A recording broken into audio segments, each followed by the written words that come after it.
Welcome back to the Mail-In Podcast. We're back after taking last week off. I'm your host, Brett Merriman. To my right, the lovely, the jean overalled up, Sally deFries. Good morning, Sally. Do you like my overalls? I do. You don't see overalls making waves that much anymore. Or are they kind of like a comeback? Are they back? Well, these are some knockoffs. I really wanted some Carhartt ones. Ooh, okay.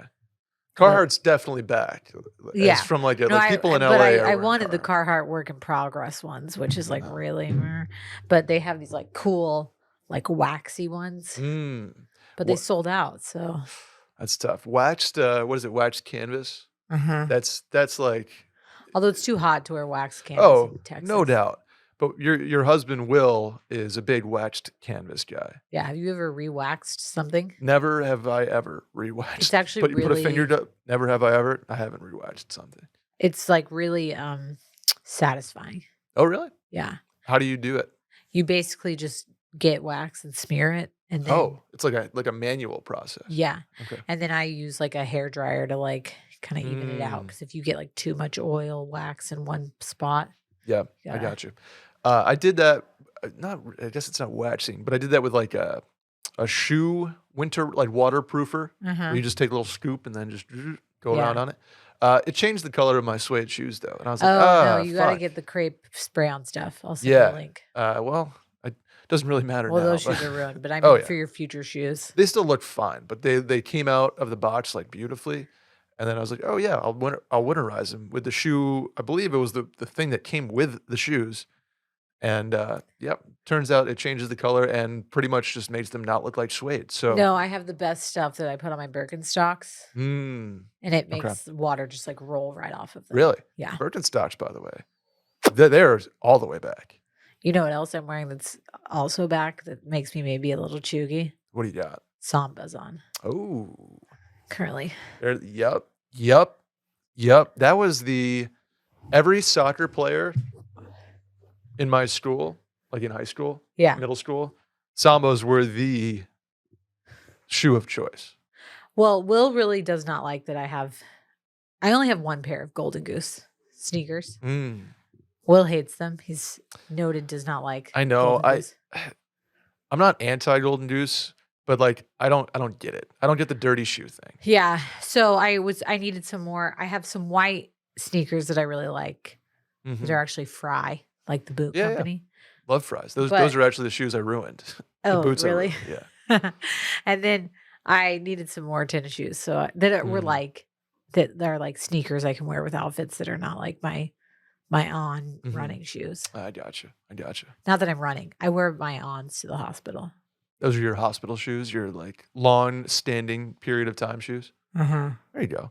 I was in Montana last week. I know you were. How was that? It was lovely. I was up there with Rachel's family. Shouts to them. They were phenomenal. We had a blast. You were in Bozeman? Were you acting Los Angeles, if you will. Like your Yellowstone dreams? We did a lot of things. We did whitewater rafting. We golfed. We ate and drank a bunch, cooked at home a little bit. We did Yellowstone, which was lovely. It was 39 degrees in Yellowstone National Park when we were there. And I was like, why do I live in a sauna hellhole for 4 months out of the year? Was basically my question. But then my biggest qualm with with Bozeman is that if you want to live there, be prepared to spend about $1 million no matter where you want to live. Right. So that's the issue with like Bozeman.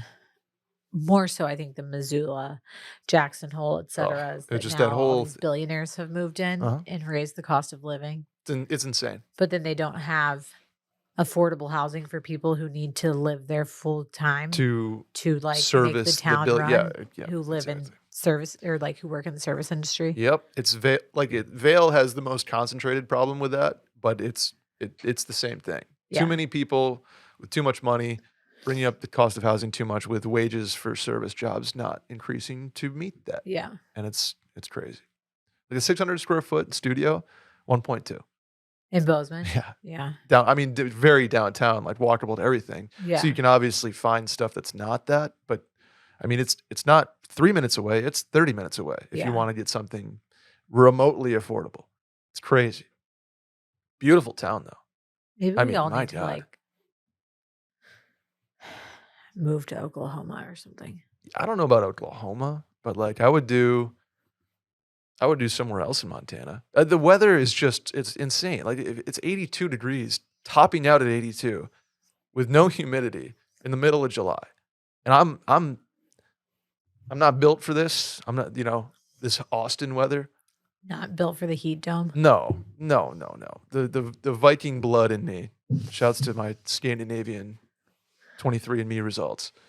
Doesn't. Will's learned how to just will himself out of sweating now.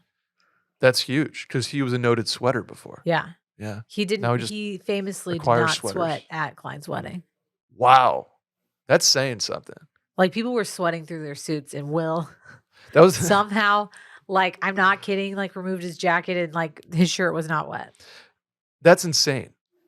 For those of you who don't know, the wedding was at 5:45 outside. It was very hot, and I love Klein.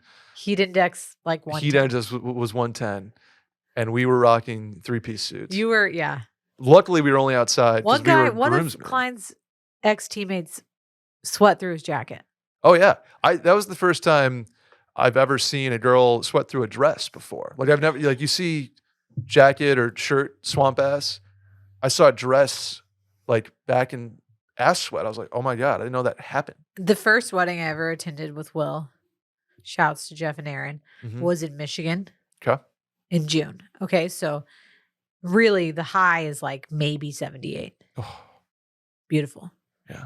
Okay. I'm wearing a highlighter yellow dress. Okay. Got a spray tan working, Nice. Obviously. Nice. Looking hot. I don't know any of Will's friends. Literally have never been to Michigan in my life before. We sat down. The wedding was at like 4 or 5. Sun right above us. I get up. It really didn't feel that hot, but you're like sitting in the sun. Yeah. Went to the bathroom, had under boob sweat. But because I also had a spray tan, it had like stained my dress. So at a wedding under boob, I knew no one. Tan sweat. Like, yeah. I had to basically like take off my dress in the country club bathroom, treat the stain. I had a huge like water stain under my boobs for like 30 minutes till I dried. And I just had to carry around my clutch in front of my chest. Oh no. So that you couldn't see that it looked like I like had leaked myself with breast milk, even though I wasn't a mom yet. So it can happen anywhere. Yeah, even in Michigan. You gotta be careful out there with spray tans and underboob Put sweat. deodorant, antiperspirant, baby powder under your boobs, in between your thighs, like on your thighs, etc. And that's what you get from the Mail In podcast.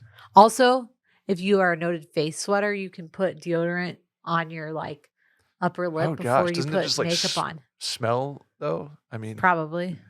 But hey, that's what you got. But that's the cost of not sweating. That's the cost of living over here, man. Yeah. Anyway, we're the Mail In podcast. Yeah. We answer questions, help you out, give you something to chew on after one of these shows. Subscribe on iTunes, follow on Spotify, hit the hotline number 888-362-MAIL.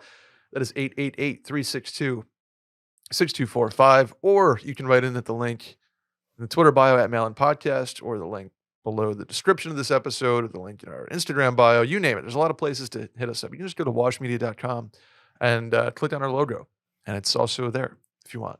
Hit up the store, washmedia.shop, and hit up the YouTube, youtube.com/mailinpodcasts podcast to see us in lovely 1080 by 164,000 pixels. Randy loves when I get the aspect ratio wrong. Anyway, Sally, are you ready? Yeah, I was just thinking with all that deodorant talk, we have a really interesting body lotion. I know. I'm excited. We're excited to get to. Not yet, though. Hey, Brett and Sal. Longtime listener, first-time writer. Need a little early dating advice. I've been single for over a year after a relationship that I thought was the one, just wasn't. Finally decided to get out there and hit Hinge and found a girl that I like a lot. On the personality, professional, and life goal front, she's awesome. However, I'm not sure that I'm that attracted to her. She's cute and always catches my eye when we're out in a group, but I'm not sure if I'm really physically attracted to her. Do I stick with this and see if the attraction grows, or is it just a gut feeling and do I need to move on? Oh boy. Okay. I am going to go team stick with it Okay. because he said he thinks she's cute. And Right. It's not like she's still cute enough to catch his attention. sure. It's not like I have no physical attraction to you. I mean, he did say I'm not really Just physical right. I'm not attraction. really. It's just it's But not really. It's not like a no thing. I also think at least for me personally, like personality, chemistry, talking, things Mhm. like that matter so much more for my attraction level than like pure physical, like I look at you. Mhm. I think it's possible to have one and it grow into the other. But I think it's honestly easier to have the attraction of like, I like you, we mesh well, we have great chemistry, we have good banter, etc. And Mhm. then I find you more attractive as time goes on versus you're so hot but kind of dumb or whatever. Right. And then you have to like get to the like, I'm attracted to your personality. Gotcha. Yeah, yeah, I think it's easier to do what you said. But I think mostly, I think for me personally, anybody I've ever dated, Mhm. including Will, has never been like, and I'm very physically attracted to Will, but it's never been like I picked him out of a crowd. It was like, I "Damn." mean, we met on Twitter, but like, I was never like, that's who I'm going after, Yeah. like that hot guy over there, Right. you know? Mhm. So I think that's just always how I've been. I've always let the personality stuff bleed into becoming physically attracted to somebody. Okay. I think it can happen. I think stick it out. I think you give it a few more weeks to a month. Yeah, I don't think you're trying to you're not putting a ring on it per se. Right. You're not trying to take this person home to mom and dad just yet because I think it is important to figure out because like an aside here, physical attraction is important to me. Yeah. And if that makes me shallow, then No, I I'm don't think shallow. it I makes think you it shallow to want to be attracted to the person that you're dating. yeah, it is something that I is probably like 1A to 1B being personality. If you're the hottest girl in the world, but you have a 0 personality, Right. it's not gonna work, right? I'm Yeah. I'm not saying that. But physical, attraction is just is an important thing on my radar, and it's like, the initial spark is like, "Oh, wow," and then the personality just reinforces that Here's a feeling for question me. I have. Mhm. It's kind of rhetorical because I know my own answer, but like, don't you feel like also being physically intimate with someone either confirms or denies that attraction for you, like the physical aspect of it? Because Mhm. I feel like once you start hooking up with someone, if you're dating them and then y'all like start having sex or, whatever you choose to do, that like if you are sexually compatible with them and have good sexual chemistry, that makes them more physically attracted. Yeah, oh, absolutely. You know what I'm Yeah. saying? So Mhm. part of me feels like if you haven't gotten to that point yet Yeah. of like being intimate with this person, not saying you have to have sex with them or you can, whatever. And that might elevate your physical attraction or vice versa, put you at the point where you're like, we're not also we have no sexual chemistry either. So I'm like Mhm. just that confirms that I'm not into it. Yeah. I totally get that. I totally get that, and I think, like, for me, I just think of, when I say physically attracted, it's not like, I'm not thinking, like, supermodel curvy, I'm thinking, like, face and Yeah. just, a radiant kind of vibe is sort of what I mean by physical so, like, cute or Well, I think that there are two types of people. I think there are people who have physical types Yep. that physical attraction probably matters a little bit more. Mhm. Again, I'm saying all this like I don't think it's shallow to like To want somebody to be physically attracted. right. Yeah, yeah. But then I think there are also people who like if you look at their personal dating history, they really have no physical type because they're just kind of like Mhm. attracted to a person. Yeah. Um I think both of those are the correct things. But if you're in the more like physical type scenario, it's harder to like confirm your feelings if they don't match what you like you're normally used to dating, like tan brunettes. And maybe she's like a petite blonde. You know what I'm saying? Yeah, absolutely. So I think sometimes it's harder to reconcile in your brain, like, oh, I'm attracted to her, but it's not like my conventional what I would normally go after. Sure. Yeah, I totally get that, and I think with this guy, it's like, man, I'm not conventionally physically attracted to her, but something about giving it the time to let that personality seep up. And I hate to like I hate to say like add points, because Yeah. it's just you don't want to break somebody's appearance down into points or their personality into Yeah. points or a ranking scale. But like humans do it. Yeah. And so if you can add a point like that, I'm putting that in air quotes, with her personality, taking the time to get to know her, then you do become more physically attracted, whether it's through sexual chemistry, through uh, sexual intimacy, or just like, I don't know, like hanging around the house intimacy. Like, Yeah. I think that can happen. I agree. So I think I say stick with it and see if it grows but not to the point where you're, you know, I say If stick you with start it. feeling But guilty yeah, about like spending time with her because you're just then like, I'm not into then it, it's done. Right. then you're not Yeah. into it anymore. Correct. And it doesn't have to be like it's okay to just be like, I wasn't attracted to her Yeah. physically or mentally. Like the time to stop is when you start dreading hanging out with her. Right. And if it's in your head every single time, then it's done. If you catch yourself being like, "Wow, she looked really cute today," or "We're at a bar. Whoa, Yeah. okay," then let it simmer a little bit. I also feel like people, this will be the last thing I say on this, go through a point when they're starting dating someone, especially if it might turn serious, Mhm. where you are probably hypercritical of that person Oh, more so yeah. than you would be a normal casual fling. Because I think when you recognize like I could have a relationship with this person, serious or like long term, you start really thinking about like, I'm going to just say this. I've said this before. Will, coming from the Midwest, had his voice was higher and he talked a lot faster than guys I was used to. And it freaked me out because like I was Yeah. used to guys from Texas who would like speak with a southern Hello, drawl ma'am. and like really slowly.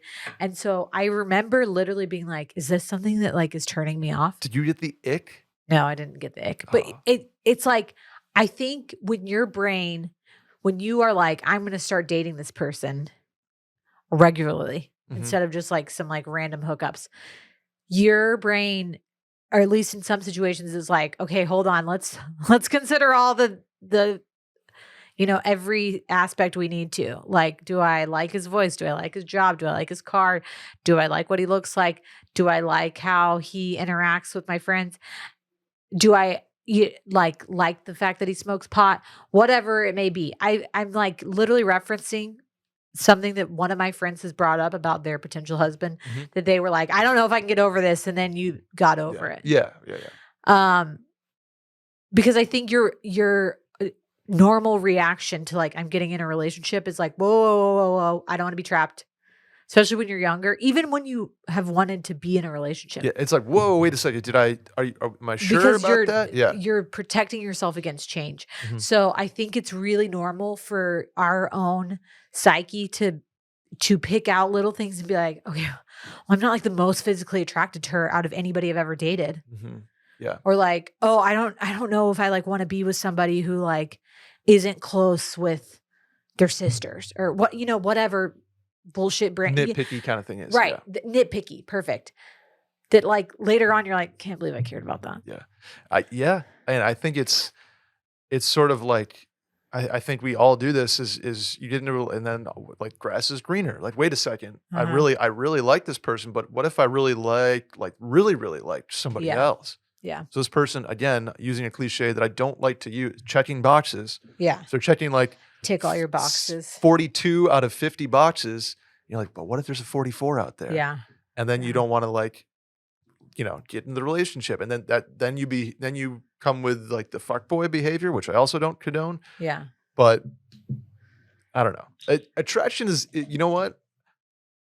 Attraction's interesting and difficult and It's hard to define, but hard I'll to just say define. this. But I think I didn't realize we could go for like 20 minutes on this question. We could probably go for A whole an episode. hour on this question. I think Will is really attractive. I'm going to say that Me right too. now. But he was not what I was used to. Mhm. The second I knew, you know how I knew I was attracted to him? Oh boy. This is so embarrassing to me. I saw him in a backwards hat. Ooh. That just like does it for me. Okay. I was like, Wow. okay. Yeah. Backwards hat Will. Little frat guy Will kind of Yeah. thing. When he wears a Interesting. backwards hat, I love it. Wow, okay. I guess the same with Rachel. It wasn't like necessarily my type, so to speak, and then boom. I mean, backwards hat and a pair of Muggsy jeans. You want to talk denim? Yeah. Let's talk denim, Sally. Muggsy makes the most comfortable jeans, chinos, shorts, and joggers ever. They're made from buttery soft, patented stretch materials that look stylish but are insanely comfortable, never too baggy, never too tight. They're frankly the best thing to happen to legs since chairs. What a line. Great copy there from Muggsy Jeans. Never in human history have legs been so spoiled by pure softness and comfort while looking so damn good. I'm just a gigantic fan of Muggsy, Sally, because their jeans fit great. I wear them 365 days a year, which to say that in Austin, Texas is crazy. Yeah. They function in the heat by being breathable and stretchy. They function in the cold by being warm enough that you can wear them in any weather. They have a perfect amount of width, so the boys downstairs are good to go. Comfy. But they're not so wide that they look like dad jeans. You can cuff them if you'd like. You can. They're a pair of jeans that feels like a friend. You have like you go in your closet. Maybe you just did laundry, and you're like, I have go-tos that I know I look good, I know are comfy, and I just wear them out. That's Muggsy for me. Like if I'm like, man, I just did laundry, guess who's first off the rack? Muggsy. Muggsy jeans. They also just dropped their Cool Match denim. Wow. Yeah, which is super tight. Timely. No, I say super tight in a good way, not like super tight fitting. Yeah. Which are their most breathable jeans ever. Plus, I love their jean jackets, their denim jackets. I never was a denim jacket guy until I put on my Muggsy one. And the compliments I get in that sucker, Sally, they're like, man, are you that guy from Summer House? I'm like, no, but I look like that guy. Fucking hot Brett. Shouts to Kyle Cook. Anyway, head to Muggsy.com and get 10% off now using code MAIL. That's 10% off some of the most premium jeans, chinos, swimwear, and shorts on the internet. Muggsy also offers free shipping and returns, so there's absolutely no risk giving them a try. Again, Muggsy.com. Get 10% off now using code MAIL, M-A-I-L. If you're in Chicago, Boston, D.C., or Austin, head downtown and check out their storefronts. Easy vibes every time, and enjoy a beer while you shop. Sally, I want to do the next one. Yes. Let me read it. Hi, Sally and Brett. Long story short, I have a +1 to a wedding this fall, and I have absolutely no idea who to bring, as I am chronically single at 29. Who isn't? Context. The groom is one of my closest friends from college. Sorry, Sal, we never did have feelings for each other. I don't believe that. Ooh. And I have not met his fiance in real life. This wedding, this is a wedding I'll have to travel to. I'm in Boston. The wedding is in Cincinnati. The groom is not close with many other people from college, and I know for a fact there will not be a ton of people I know there myself, i.e. there will be 2 other couples from college I was tangentially friends with. The groom knows this and hence gave me an open +1. The invite literally came to me as my name and guest. I'm not currently dating, and I think it would be a high-key miracle if I somehow met a guy before this wedding. I don't think I'm ugly. I'm just bad at dating. Suffice to say, I really do not want to attend this wedding alone, but I absolutely still want to go. Is it appropriate to bring along one of my girlfriends? How do I even convince someone to spend a weekend in Cincinnati? Do I have to get on the apps for the sole purpose of finding a +1, or do I suck it up and go along? Sincerely, persistently unattached. One, I like the names instead of signing your name to keep this anonymous, signing like a Dear Abby kind of name, like Yeah. sincerely like forever lonely, Yeah. or sincerely like don't drink beer, only drink fruity cocktails. Hey Randy, do Randy, you want to go to Cincinnati for a wedding? that was you stole my thing. No, Randy's not a Are you Cincinnati guy. sure? He said Randy's positive. Okay, that's What? off the table. Go alone. I think going to alone, single for a wedding would be so much fun, especially that you know the groom, so the person of the opposite sex, if you're into that, Uh-huh. can not that they have a responsibility to wingman for you on their wedding weekend, but can kind of give you the lay of the land on Thursday night. Like, hey, I got so and so coming. I got Randy in the building. I got Marco in the building. I got Keith in the building. They're all here and they're all single too. Randy's I shaking think his head. Randy is shaking. What, Randy? I firmly disagree with that. You I don't. mean, Why I don't go, you want? You're the most like perfect guy to go to a wedding single because you're a social butterfly. And I go to weddings single all the time, but I know all of my friends are going to be there. I'm going to have fun. This girl feels. I don't think it's out of pocket. Wow, that was wow. Okay, Gen Z Randy. to bring a girlfriend with you. If the guy gave you a guest and already knows your situation, like I've gone. Like one of my friends, like his girlfriend had to back out last second, and they're like, "Hey, do you want to come to this wedding with me? Do not go bring some random guy off Tinder." No. I agree with. If you want to bring a girlfriend, Yeah, like so I would say you bring a buddy. I'm totally down with that. definitely bring a buddy Yeah. if you're feeling lonely. But I wouldn't say definitely don't get on the apps. Bring a rando that you're now like, unless you really hit it off with somebody a couple weeks before. You just Have you ever brought a +1 to the wedding that was somebody you weren't dating? no. Okay. I've done it once. I feel like this. Isn't this the terrible story? Uh-huh. Yeah. I did it once. I had a +1 to a wedding that honestly, like retrospect, I probably didn't actually have a +1. And like, Ooh, you did a little Dan well, gesture. not like I didn't do it on purpose, but I thought I had one. And so I brought someone and then like, I don't know. It's all weird in my head now. First of all, I think having +1s to a wedding is much less common now than it was probably 30 years ago, 20 years ago, like in the 90s. Because I think weddings are so big now and people invite so many people that they know that they don't have the room to give people +1s unless it's like somebody they're dating. Mm-hmm. You don't just get like an open, like, oh, here's an invite. I The totally only agree times with that. I've like heard of it in the recent, past or in my own experience has been like when you are in the wedding party and you're maybe not dating someone and they're like, bring a guy, like bring someone, Sure. whatever. Yeah. Gotcha. Okay. But rarely do guests get like bring a +1. And I think honestly, that's just kind of how our society's moved.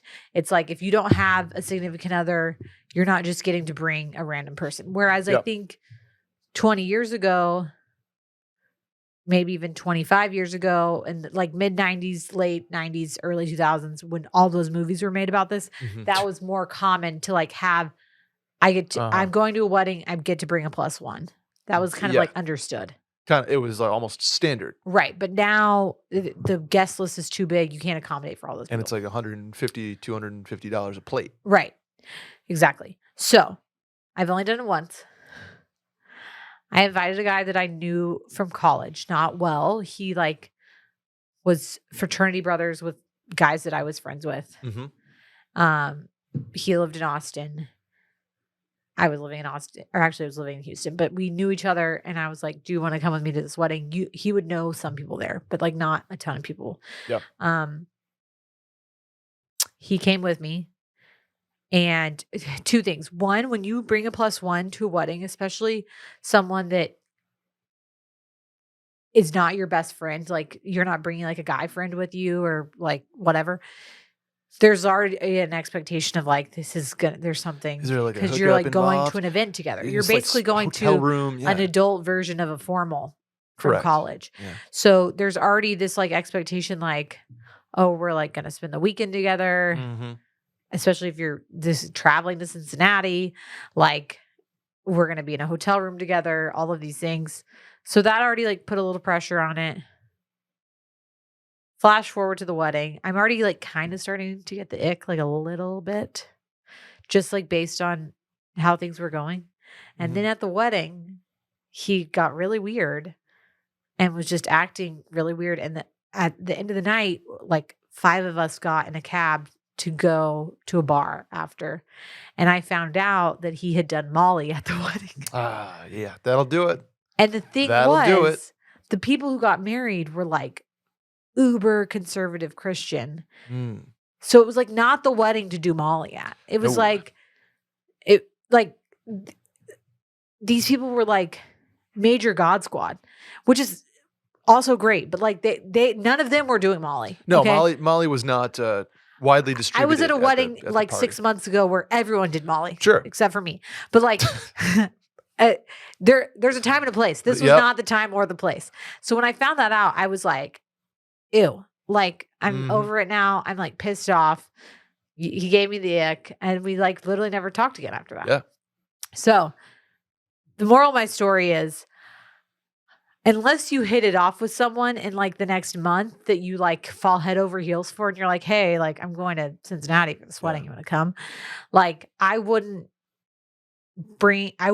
go out and try to find someone because that just puts a lot of pressure on the weekend that like is unnecessary and it's gonna make you have less of a good time. Totally Because agree. the chances of it not going how you expect are way higher than it like being some magical weekend in Cincinnati. where you- blossoming into Right. this romantic situation. The other thing is I've also been in a situation where I've brought a guy friend to a wedding Okay. as a plus one. And also was like kind of uncomfortable because it was again The- probably the fault of like myself and my own friends that it was like, oh, people expected something from us Absolutely. Yeah. when there wasn't. So Yeah. I personally also agree with you that you should go alone. Mhm. I think alone is the best. Alone is the safest. It's the most fun most potentially fun. Going alone has the highest floor, highest ceiling. I in my agree. opinion. I know Randy's shaking his head no, but I do think if you are confident enough in yourself, which is a lot, like it does take like a lot of like self-confidence to like show up alone to a wedding, chat up your, table mates, Yeah. etc. But then again, I would probably never have that self-confidence at 29, but if I could do it now, I'd be like, fuck it, I'm never going to see any of these people again. Likely. Boom. Yeah. And you kind of use that as a crutch for just being yourself and Right. inserting yourself into I conversations or think being like, hey, you I'm give so-and-so. yourself the best opportunity at like having a great time, having a fun meet cute, maybe having a little hookup, etc. Yeah, there you go. I do think bringing a girlfriend, my initial reaction was like, don't do that. But if you really want to go to the wedding and the groom is fine with you bringing a friend, Mhm. then like bring a friend to like be your extra wing woman so y'all can go have a weekend together in Cincinnati There you go. so that like you can have a friend to bring with you. But I do think that there is a little bit of like a stigma almost for like showing up with like some random girl. You know what I'm saying? Yeah, totally. I like. I don't remember whose wedding this was, but I went to a wedding where the groom, who's one of my best friends, was literally like, "Yeah, so and so brought like this random random chick," and he's like, "I don't know her from Adam," and she was like kind of being, she's like a buzzkill, and he's I like, think- she made one of my best friends like have less fun, and he was in the corner like talk. It was weird. It's always, I think part of the reason people don't throw out plus ones anymore too is because we've said this so much. Like, do you really want someone at your wedding that you don't know? No, you want to at least know that they have been with this person for 6, 9, 12, 18 months or whatever it is. So you have some sort of like, okay, they're going to be in their life for Well, an extended but period of you time. could also argue that this girl bringing one of her friends like has had a longer history with her than like a no guy. doubt. No doubt. But I also think like the bride might be like, what? Why are Oh, these yeah. 2 extra girls here? Yeah. But I don't know. I don't know. I feel weirdly prejudiced against that. But I also think as long as the groom doesn't care, then like do what you want. But I still think go along. I think go alone is option 1 for me. Bring a friend is option 2. Option 76,000 is bring a random person. The thing is though, If 29 is that age where like anything could happen. If you like Mm-hmm. randomly meet someone tomorrow and y'all just like hit it off and then you're like, hey, do you want to go to Cincinnati? That's very true. If you really find something in the next couple of weeks, fine. But I wouldn't count on it. Yeah. Hey, Brett and Sally. My sister-in-law and her husband are moving into my apartment building next month. Since they're moving from across the country, they've also asked to stay with us for a few weeks until their stuff arrives. We also recently got a puppy that has required us to get a dog walker for her frequent trips. Since they both work from home, there's been some talks about having them take her on walks 2 times a week until she can make it through the day. But they've subtly said that long term, they'd like some compensation to do it. Is it a trash move of them to ask for money? Do you think covering a dinner every now and then would be fine? Okay. Hmm. First of all, when I first read this, I thought they were just talking about when the in-laws were staying with them. It sounds like Sister-in-law it's and going to be a husband. little more long term Okay. than that. Right. So I'm like, if they're staying with you, they can take the dog out. Like they're Yeah. staying with you for free. But now I'm realizing that they're talking about like, okay, once we all live in the same apartment building, we want them to take the dog out, which I Right. think is like a reasonable thing to ask. Mhm. If you would have asked me a few years ago, I would have been like, their family, it's fine. You don't need to pay them. I have since changed my tune on that. Okay. Here's what I'll say. When we had Rosie, before we like got a legit dog sitter a few times, Harry, my little brother, would dog sit for her, which was really kind. He didn't have a dog at the time, and was single, and like it was easy for him to like let Rosie come hang out with him. Yeah. The times he did it, I think we took him to dinner or like brought him something. I think one time we actually did just Venmo him. Yeah. I look back on that now and I'm like, we should have just paid him like we would have paid a dog sitter. That's where I fall on this. I think 2 weeks if they're until their stuff arrives and they're staying with you. It's like you're a Yeah. host. They can take the dog. They're literally there. When that changes, covering a dinner every now and then, it's not. I don't know. It's not legit enough or frequent enough. It's just pay them like you would a dog Right. sitter. I think that there's no problem with that. It shouldn't be a ton of money. Especially like for me, it totally depends on your relationship with your family, et cetera. But one time is No. like, okay, whatever. I don't need to pay you for the one time that you're going to like watch my dog for the weekend. But if you are going to consistently need them on like Tuesday, Wednesday, Thursday to take the dog out, like you should be doing something that you would consistently do with a dog walker, you know? There's people that it's kind of the same way of like, you know, your mom watching your kid for you. Like Yeah. you're not going to pay your mom. Right. Like your mom would do it for you.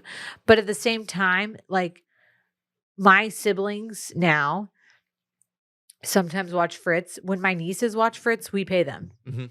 When my sister watches Fritz, we don't pay her, but she's also not doing it consistently like a nanny job. Yeah. Like I go take her a gift card or a candle or something for Mhm. doing it. I just think it makes a weird, unless the caveat for me is if you're like doing a trade-off, like you're doing stuff for them, so they're doing stuff for you. Sure. But if they're acting like you're employed help, then you should pay them like that. Yeah. I'd pay him. It's a gray area. I get where you're coming from. I get where covering a dinner every now and then, you kind of think it suffices, but just pay him. Just Venmo 'em $20. $20 Yeah. each It time. doesn't need to be a ton. Like for a week, hey, $20. Well, if you took I don't know. I also say this too, coming from Brett. I think having my whole family's here in the middle of 5 kids. Will and I have very much been of the attitude of love my siblings. I know they're there to help us out, but I don't want to be in debt to them because it makes a weird dynamic. Sure. So yes, it's okay to ask for occasional help. Like I said, when my nieces babysit Fritz, we pay them. But like if my sister has to like cover for us, but it's not so often that she feels like she's our babysitter, Mhm. because I don't want there to be resentment. Correct. You know, and if you don't, or if you're Absolutely. having them Yeah. doing something for you where you're in debt to them without paying them or them getting any benefit, then it just Mhm. creates a resentful situation of like anytime they're annoyed with the dog, anytime like that they have to do something, it creates a weird employer-employee relationship that you Yeah. like doesn't really exist. But if you're paying them and they are late doing it, or they, you know, the dog gets bit or whatever, then you actually have grounds to be pissed at them. But if they're doing it for free, Yeah. You then have you're like, you have nothing to no, stand on. if she shits on your floor Mhm. while they're watching her and you're not paying them, like, okay, then you don't really have a leg to stand on. Yeah. I get where everybody's coming from here, and I just think the easiest way is to pay them, Or just have a dog walker do it. or do that. Don't involve the family. Boom. And then you keep the family tab clean. There's no the balance and credit, debits and credits are all Yeah. okay. You know what doesn't, or excuse me, also doesn't cost a lot of money per day that you can do to really improve your health? I'm going to guess Athletic Greens AG1. AG1. AG1 came into my life at a time where I was on a health journey. And I looked into a lot of supplements. I wanted to bolster my nutritional intake, fill the holes in my diet, if you will. And AG1 has done that and more. I take it in the morning. It's a big box or a cylinder of powder, green powder that you take a scoop of, pop in a glass of water, mix it up down the hatch. What do you get in that scoop of green powder, Sally? Lots of nutrients. Lots of nutrients, 75 of them to be exact. 75 high quality vitamins, probiotics, and whole food sourced ingredients. It's great bang for my buck as well, as it replaces a lot of other supplements like a daily multivitamin, minerals, pre and probiotics for my gut health, adaptogens, and a greens blend. And it's the best. Skin's better, sleep's better, more mentally clear.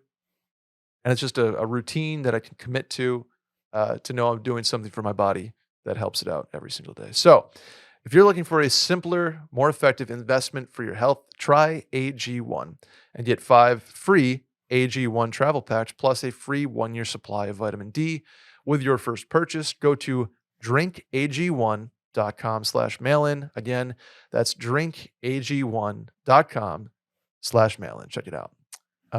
Next one, Sal.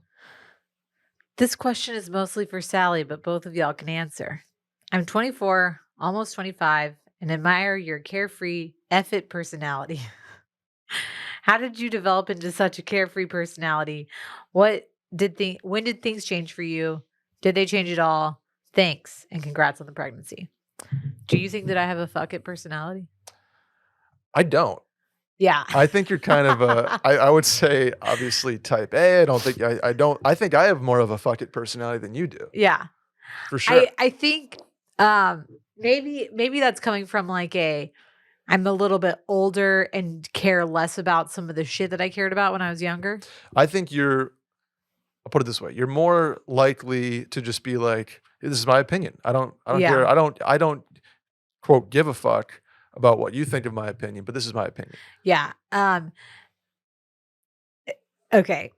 It should be said that the podcast and Instagram and social media might portray me in a better light than my normal self. Because if you got Will What in do you here, mean by that? he would be like, she's the last person to not give a shit about something.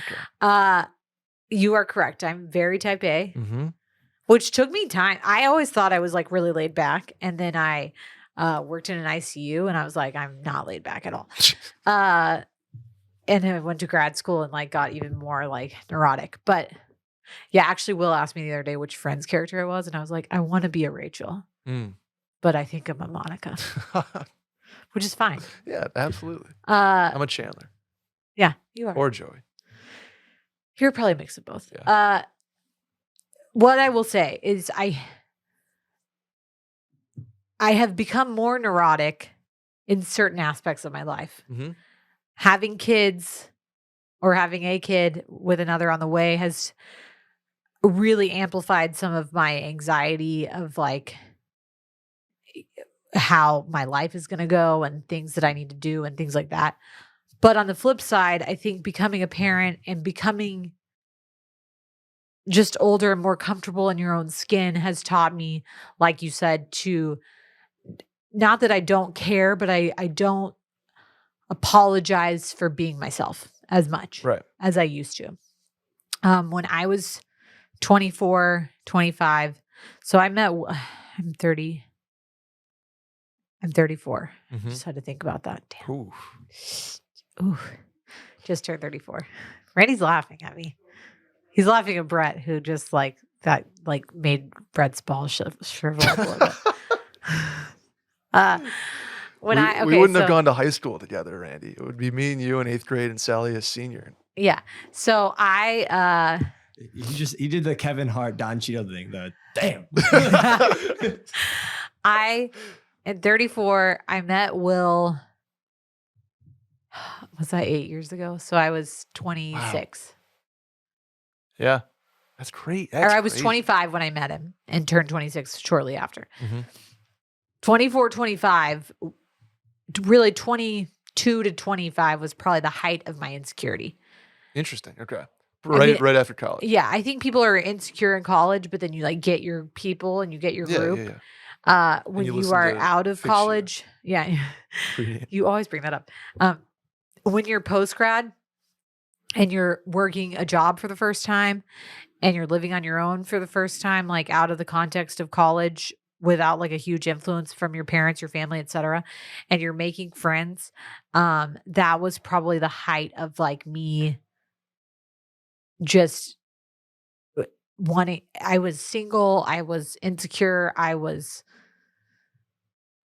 happy, I was having a lot of fun, but I also was very, very focused on like what people thought of me.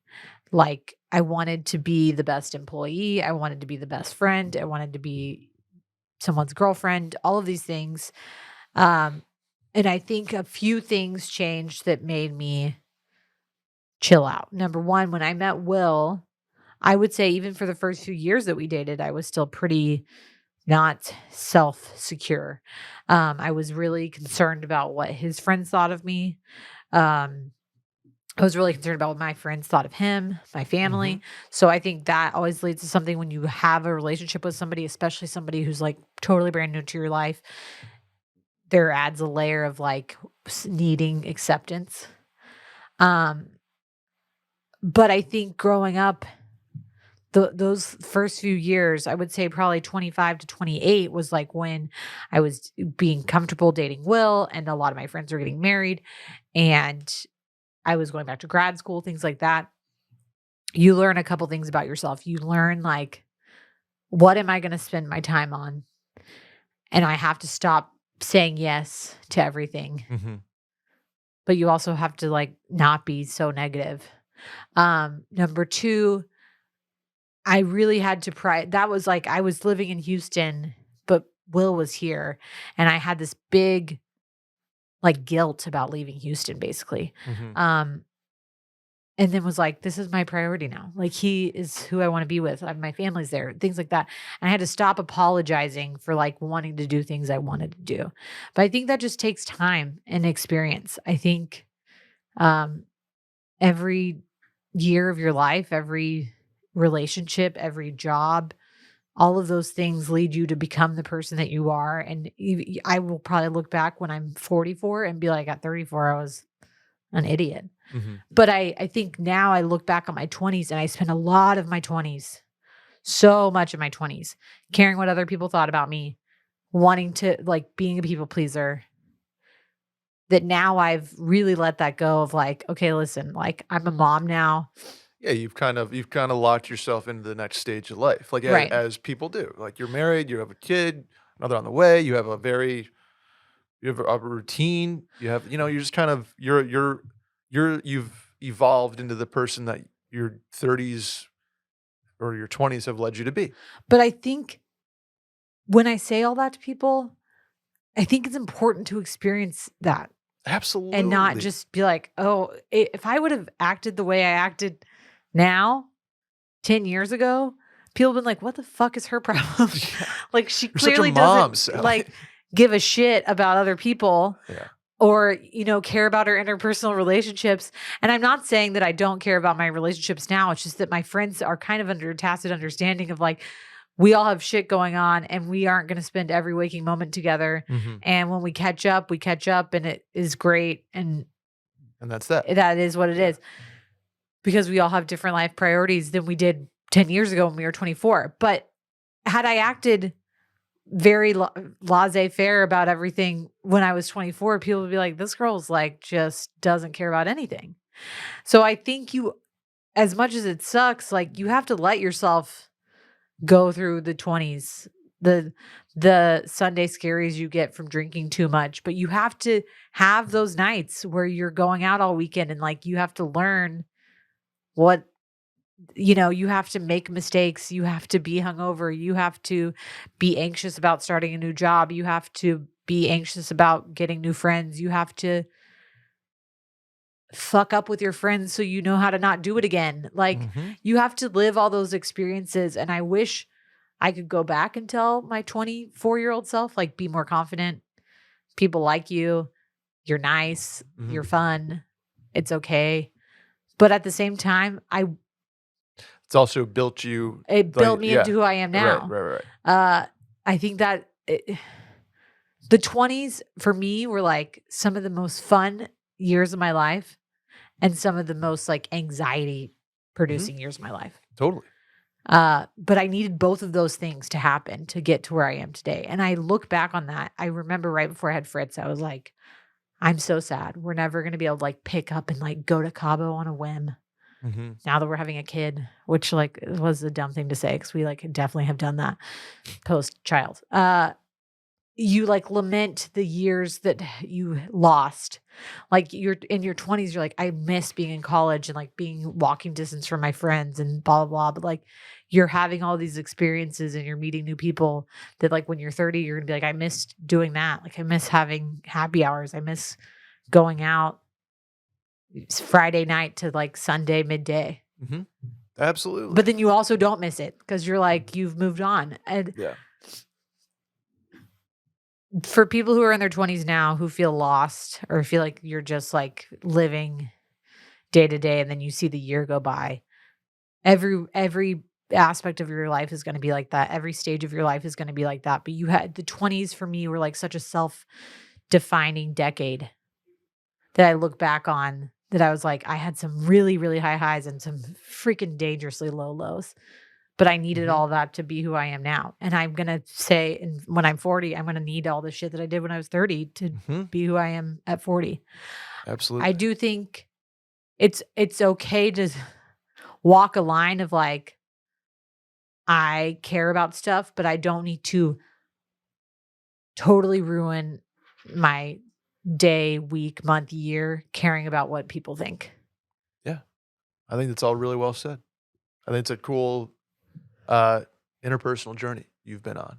But I And mean, like, if you look back on that, you would say the same thing of the last decade of your life. absolutely. Yeah. I think You're a totally different person at 19 than you are at 29. 100%. And I'm very glad I am the person I am at 29 versus the person I was Think at 19. about Yeah. the stuff you've been in through the past 2 years alone, let Oh, I alone know. like the last decade. It's felt like a lifetime in the last 2 or 3 years. And that, but like, am I glad I've had to face what I've had to face? Like, no, I don't think any kid should. Right. But I'm not who I am without going through it. Yeah. And I'm glad I am who I am by going through it. So it's like it's catch-22. You don't want to be the person you were, but you're glad you were the person you were because it's gotten to you to where. It also speaks to like what a front. You just never know what is going on behind someone's closed doors. So the Mhm. fact that someone said that I have an effing personality, thank you to you, it just shows that like maybe I'm exuding a lot more confidence on here than like I actually feel. So like Yeah. if you're especially 20s is like a major comparison game scenario, and in your 30s you do the same thing but about dumber shit like houses and stuff. Mhm. you never know what people are going through. So if your friend seems like this really confident, like they're putting themselves out there and they're dating and they are happily walking up to girls and like hitting on them, and you're just like, I'm not that person. You don't know what's going on when they get home and they're in their own bedroom by themselves. Like like everyone has a crisis of confidence. Mm-hmm. Mm-hmm. I think age taught me that for sure. Yeah. Was like, damn, we were all just like floating along, not knowing Yeah. what the hell we were doing. And if age has taught me anything, or the last couple of years has taught me anything, it's I've definitely, I think, gained. I think fuck it's the wrong word, but more of a life is short. Yeah. Fleeting. Personality, fleeting. Yeah. And not impulsive necessarily, but The perspective of like enjoying what you're doing. yeah, Yeah. absolutely. That has certainly gained hold. Yeah. In the last couple of years, but well, self growth, Sally. Look at Yeah. us. Let's talk about Nutrafol real quick before the last question. 80 million men and women in the U.S. experience thinning hair, yet it's still not openly talked about, which can make going through it feel scary and stressful. And that just adds to the problem, Sally. Enter Nutrafol. They're the #1 dermatologist recommended hair growth supplement, clinically shown to improve your hair growth, thickness, and visible scalp coverage for men and women. Did you know there are multiple causes of thinning hair, Sally? Yes. As someone who is currently going through some thinning hair and Mm. in a regrowth era. Shouts at T Swift. Yeah. I will be using Nutrafol postpartum to combat my hair loss. Let's ride. Because they're the hair growth supplement that goes beyond genetics to target stress, hormones, nutrition, metabolism, aging, and lifestyle factors that may be impacting your hair. Thinning is different for men and women. Nutrafol has multiple unique formulas for men and women to provide exactly what they need based on their biology and age. Every formula is physician formulated using natural medical grade ingredients for reliable results without compromises. So in clinical studies, Sally, 72% of men saw more scalp coverage and 86% of women saw improved hair growth after 6 months. It's also trusted and recommended by more than 3,000 top doctors. So you can grow thicker, healthier hair and support our show by going to Nutrafol.com and entering promo code MAILIN to save $10 off your first month subscription. This offer is only available to U.S. customers for a limited time. Again, free shipping every order and get $10 off at Nutrafol.com, spelled Nutrafol.com, promo code MAILIN. Let's talk skincare, Sally. Hey, Mail-In team. Got a question for Saldiel. I know a little bit about skincare too. Come on. Skincare edition. I'm a man and I've been starting to use a daily body lotion. Growing up, daily lotion was never part of the routine. Where does it go? I have a separate face lotion with SPF that clearly goes on my face, but where does my body lotion go? Are there areas I'm supposed to be targeting? I don't really have dry skin, so it's not like you can just put it on the dry spots. Any advice in my new journey of male skincare is appreciated because I'm just throwing that shit on everywhere, and it feels like I'm doing it wrong. Okay. Okay. Very judgmental. I love this question. Okay. #1, just some basics of skincare really fast. Okay. For anybody who like needs a routine, we're not going to go super deep. Sunscreen in the morning. Yep. Anytime you're going outside. SPF. Face, neck, ears. Got to get the tips of your ears. If you are a commuter, left side of your body. Okay. Yep. Carry sunscreen in a bag with you so that you can put it on after work too. #2, washing your face at night. Personally, I'm not like a big face wash in the morning person. Okay. There's a whole like debate about whether or not you should. I don't feel the need to, but I do wash my face at night. You don't want to like be walking around with grime on your face all day. Yeah, and then I need not to be wash better it about off. that one. Okay. So gentle face cleanser. And then you're going to want to do you need something to hydrate and something to moisturize. Okay. So like a hydrator would be some sort of serum. So like a hyaluronic acid is a great one. But any sort of like daily serum, like for guys, I feel like it's really easy to like go into Kiehl's and get something. And then a moisturizer to lock in. The hydrator attracts moisture to your face. A moisturizer locks that in. Okay. Got it. Okay. So if you're doing just the bare minimum, wake up. This is my bare minimum skin routine. Wake up, vitamin C, some sort of something on your face, whether it's a lotion or a serum, sunscreen, daily moisturizer if you want. Mhm. Nighttime, face wash, hydrator, moisturizer, eye cream. Okay. Boom. Now, that should all be applied to your face and neck because people do their face, but people don't remember to do their neck. And a neck and your hands are going to show the most age. Oh, okay. Okay. That's just general anti-aging, keep your skin looking good. Now, people neglect putting on body moisturizer. I would be one of those people. I am one of those people. I don't put on moisturizer until like my skin is so parched, my legs are ashy, and it's like terrifying. I need to also be better. Body moisturizer goes everywhere. Okay. Most people are going to feel dry skin in their elbows, knees, especially if you're in Texas in the heat, you might be like getting eczema and things like that, like behind your knees, things like Mhm. that. Keeping your skin moisturized is going to help with that.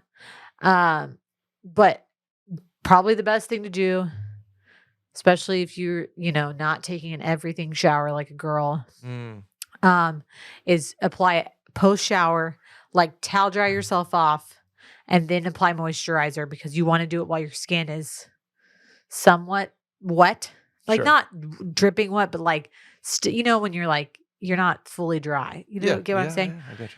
The way somebody explained this to me one time is when you're doing skincare, if you think about a sponge, if you put paint on a sponge, it's like hard to fully cover the sponge. But if the sponge is wet and you put paint on it, it's a lot easier to put paint all over the sponge. So Okay. you need your skin layer to be moist before you put. To accept the moisturizer. Correct. Okay. Anyway, body moisturizer goes everywhere. Don't forget the chest. You've aged there. But like you can do it everywhere. You can do your butt cheeks. You can do your legs. Definitely get the top of your feet. Always do your hands. Really, if you are one of those people who's washing your hands constantly, which a lot of us are post-COVID, carry a hand moisturizer and moisturize your hands throughout the day. Like I'm really bad about this because I have to use alcohol-based cleansers constantly in the hospital. My hands are dry. Your hands are what looks old. Like your face may look young, but by the time you're 40, your hands will look old. So never forget to put sunscreen on the top of your hands and moisturize your hands. But you can put lotion everywhere. I wouldn't like go into the folds of your privates. Your nooks and crannies necessarily, but you can put lotion anywhere. Not in your mouth, but don't do that. Like be reasonable. But like body lotion goes everywhere below the neck. Some people would say that your chest skin is sensitive enough to accept the same products as your face and neck. I think it depends on the person. Okay. As a guy, like I think with a regular body moisturizer, probably fine on your You're chest. in good shape. I try to get it on my back. I do tough. as much as I can, and then like a little slapping like this. But like, get your whole legs, get your whole arms. Oh, I can connect. Yeah, there you go. And moisturize. It's very important. These are the things that we talk about that like I don't do, but you should do. It's like stretching, moisturizing, Hydrating. honestly starting Nutrafol while you still have hair. Like those are the things that like somebody needs to tell you when you're 12, like when you go through puberty, like this is what will keep you looking young and feeling good. Is like, but you don't see the immediate effects of like drinking a ton of water, stretching, moisturizing. You don't. So you don't do it consistently. But if you are consistent with it, it's going to lead to way better results in the long run. We Right. like instant gratification though. That's We why I love love the, the like- little caffeine eye drops that are like, whoa, Yeah. my eyes look sick. But like your skin will be so much softer. Take And- care of your skin, people. A lot of It's the biggest sunscreen, a lot of organ moisturizer. that you have. It is. But like, don't you want to be in bed with someone and they're like rubbing your back and they're like, you have the softest skin. You're like, hell yeah, I do. Hell My yeah. Body moisturize. That'd be sick. Yeah. My skin's pretty soft. And you don't have A to little dry. do something, honestly, like Cetaphil or what's the other one that starts with a C? CeraVe? Yes, CeraVe. Both great body moisturizers. And they're cheap. Like, okay. get them in a big tub. I rock with their facial cleanser. Yeah, because they're gentle and they're not going to like be super perfumey or anything like that. And you just like lube up your body every day. Lube it. I'm a big Kiehl's facial fuel. Yeah. For men. Yeah. That's going to do it for us today, Sally. Any shower thoughts before we bounce? No, I'm going to go literally put lotion on my legs because they're ashy as hell. Nice. Yeah. I need some arm ones. I'll be better about that. You got to It's take an my- everything shower tonight. I do. Please subscribe, rate 5 stars, review, and tell a friend about the show. Hit the hotline number 888-362-MAIL. That is 888-362-6245. Or go ahead and write in at the link in the Twitter bio at Mailin Podcast. Sally, where can the people find you? Sally deFries on Instagram, Twitter, and Threads. Threads. There you go. People forgot. I am Brett Merriman at Schmerriman on all of those platforms, including Threads. Sally will be out the next 2 weeks as she is going to be in Michigan. The murder mitten. The mitten. Yeah. So TBD on who will be with me in the co-host chair, but I'll see you next week. Sally, enjoy Michigan. Thanks. Bye.